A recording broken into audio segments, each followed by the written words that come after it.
Boy!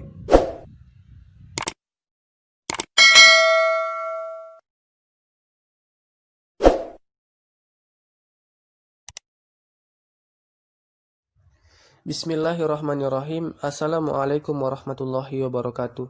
Alhamdulillahirabbil alamin wassalatu ala nabi. Perkenalkan, nama saya Abdul Rasid Nasution dari kelas 9 semester 3 jurusan Ilmu Kesehatan Masyarakat UIN Sumatera Utara. Di video kali ini saya akan menjelaskan dua materi. Yang pertama materi alga dan yang kedua materi fungi. Baiklah, langsung saja kita ke materi yang pertama, alga. Apa itu alga? Alga adalah tumbuhan non-vaskular yang memiliki bentuk yang beragam, uniseluler atau multiseluler, dan berpigmen fotosintetik. Tumbuhan tersebut tidak memiliki akar, batang, dan daun sejati. Ciri-ciri alga. Alga merupakan organisme eukariotik. Alga tubuhnya tersusun dari banyak sel, ada yang uniseluler dan ada yang multiseluler. Struktur tubuhnya berupa talus, yaitu suatu struktur yang belum dapat dibedakan dengan jelas antara akar, batang, dan daun. Memiliki klorofil sehingga bersifat autotrof. Habitatnya di perairan, baik air tawar maupun air laut, dan juga dapat ditemukan di tempat-tempat yang lembab. Selanjutnya, reproduksi alga. Reproduksi alga terbagi menjadi dua. Yang pertama, reproduksi aseksual. Reproduksi aseksual terbagi menjadi tiga. Yang pertama, pembelahan biner. Pembelahan biner terjadi pada ganggang uniseluler seperti eukleniot dan chlorella. Yang kedua, spora. Pembentukan spora vegetatif terjadi dalam sel induk yang menghasilkan zoospora. Hal tersebut dapat terjadi pada alga yang bersifat uniseluler maupun yang multiseluler. Yang ketiga, fragmentasi. Fragmentasi adalah pemutusan sebagian tubuh ganggang. Bagian tubuh yang terlepas dari tubuh induk tumbuh menjadi ganggang baru. Contohnya Cladopora dan Laminaria. Selanjutnya, reproduksi seksual alga. Reproduksi seksual alga terbagi menjadi tiga. Yang pertama, konjugasi. Konjugasi adalah proses saling berdekatannya dua individu yang berbeda jenis, dengan diikutinya terjadinya plasmogami atau peleburan plasma sel dan juga karyogami atau peleburan inti sel. Contohnya spirogyra. Yang kedua, singami. Singami atau isogami adalah proses peleburan antara dua sel gamet yang sama dengan bentuk dan ukurannya, tetapi berbeda jenisnya, yang kemudian diikuti dengan terjadinya peleburan inti. Yang ketiga, anisogami. Anisogami adalah peleburan antara sel gamet yang ukurannya dan bentuknya berbeda. Contoh ganggang yang melakukan anisogami adalah Laminaria. Klasifikasi alga. Alga terbagi menjadi 5. Yang pertama, alga hijau atau chlorophyta. Yang kedua, alga keemasan atau chrysophyta. Yang ketiga, alga coklat atau phaeophyta. Yang keempat, alga merah atau rhodophyta. Dan yang terakhir ada ganggang api atau pyrophyta. Baiklah, langsung saja yang ke pertama, kita membahas alga hijau. Alga hijau atau green algae diberi nama berdasarkan kloroplasnya yang berwarna hijau. Warna hijau ini ada karena pigmen yang dominan adalah klorofil A dan klorofil B. Di samping jenis pigmen yang lain yaitu karoten dan xanthofil, bentuk kloroplas pada ganggang hijau bermacam-macam. Ada yang berbentuk seperti mangkuk, berbentuk spiral, dan berbentuk seperti bintang.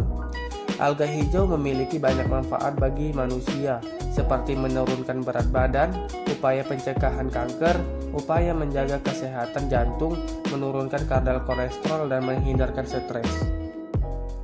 Alga keemasan atau chrysophyta. Alga chrysophyta disebut juga ganggang keemasan atau golden algae.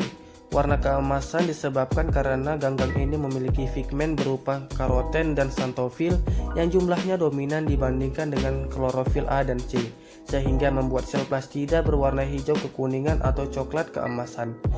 Sumber lain mengatakan bahwa warna keemasan ini disebabkan oleh pigmen bernama fucoxanthin.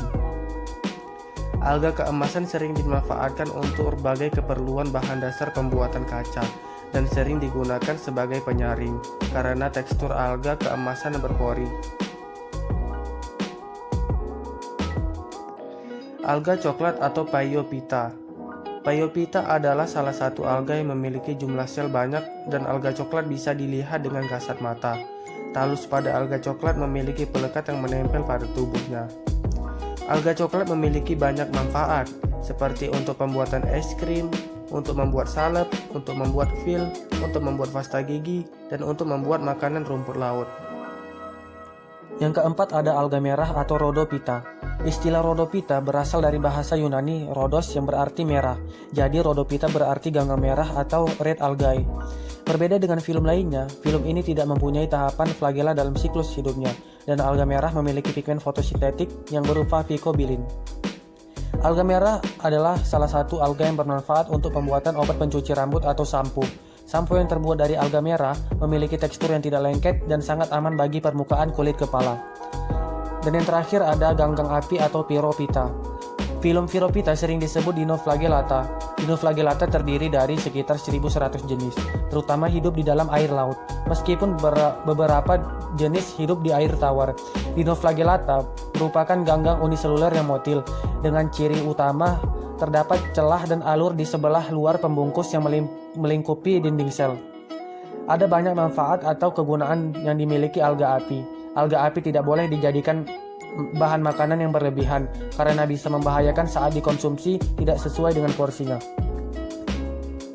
Selanjutnya kita masuk ke materi yang kedua, yaitu fungi.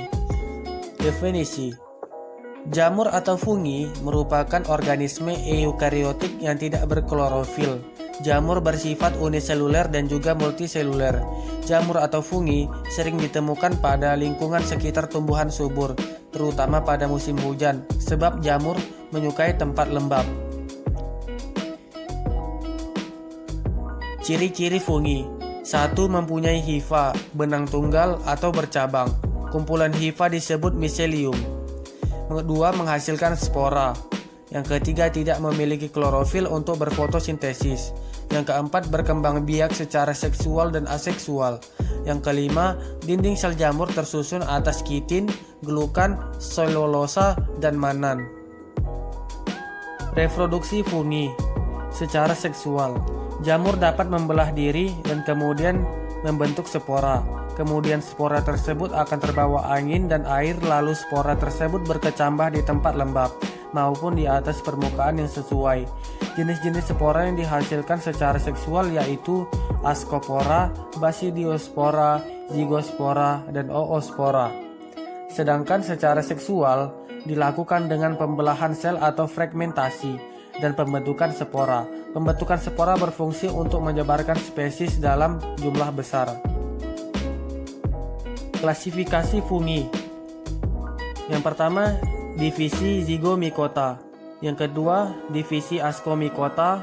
Yang ketiga, divisi Basidiomycota. Dan yang terakhir, divisi Deuteromycota. Yang pertama, divisi Zygomycota. Zygomycota memiliki spora seksual yang disebut zygospora, sementara spora aseksualnya adalah spora ngiospora. Hifa pada Zygomycota tidak bersekat atau senositik dan berinti banyak.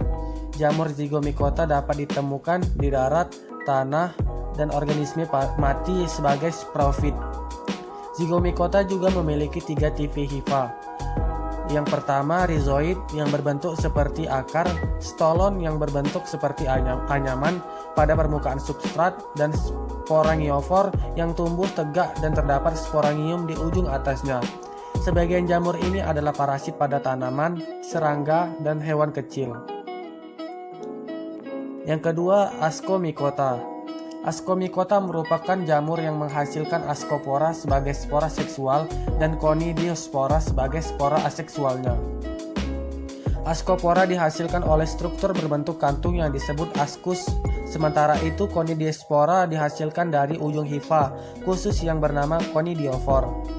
Pada umumnya, ascus dibentuk dalam tubuh buah yang dinamakan ascospore. Ascomycota memiliki hifa yang bersekat. Yang ketiga, Basidiomycota. Basidiomycota memiliki struktur seperti gada yang bernama basidium sebagai alat penghasil Basidiospora. Basidiospora merupakan spora seksual, sementara spora aseksual pada Basidiomycota adalah Conidiospora. Sebagian anggotanya bersifat makroskopis dan dapat dikonsumsi. Tubuh buah yang dinamakan basidiokarp berbentuk seperti payung yang terdiri dari batang dan tudung. Hifa pada Basidiomycota memiliki sekat. Dan yang terakhir ada namanya Deuteromycota. Deuteromycota belum diketahui cara reproduksinya atau seksualnya. Jenis ini disebut juga sebagai fungi imperfecti yang berarti jamur tidak sempurna. Salah satu contoh Deuteromycota adalah Epidermophyton ploccosum yang menyebabkan penyakit kaki atlet dan Microsporum yang menyebabkan kurap. Berikut beberapa manfaat fungi. Yang pertama, meningkatkan sistem kekebalan tubuh dan dapat mencegah kanker. Yang kedua, baik untuk kesehatan jantung. Yang ketiga, dapat mencegah diabetes. Yang keempat, dapat menurunkan berat badan. Dan yang kelima, membantu sistem metabolisme. Baiklah, sekian dari hasil video pembelajaran dari saya. Jangan lupa subscribe, like, dan komen di bawah. Oke? Wassalamualaikum warahmatullahi wabarakatuh.